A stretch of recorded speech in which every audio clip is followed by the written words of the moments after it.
ती जर मटकर होती तुम्ही खाल्ली का तर बघा, खाऊन बघा. पहिले पीठ मळायचं चांगलं पतलं पतलं, चांगलं पीठ मळायचं, गव्हाचं कणिक घ्यायचं, चांगलं मळायचं आणि त्यानंतर मळल्यानंतर चांगला चिकटी आल्यानंतर गोल गोल उडा हातावर करायचा आणि जे मडकं असते ते घ्यायचं, त्याला चांगलं चपचप तेल लावायचं.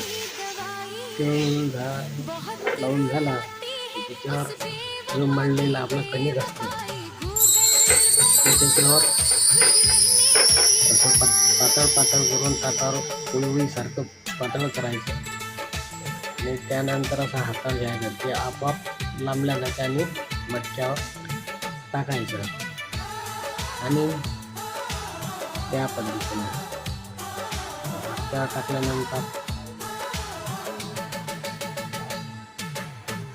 मटक्यावर टाकून झाला का त्याच्यावर वरून थोडंसं तेल टाकायचं.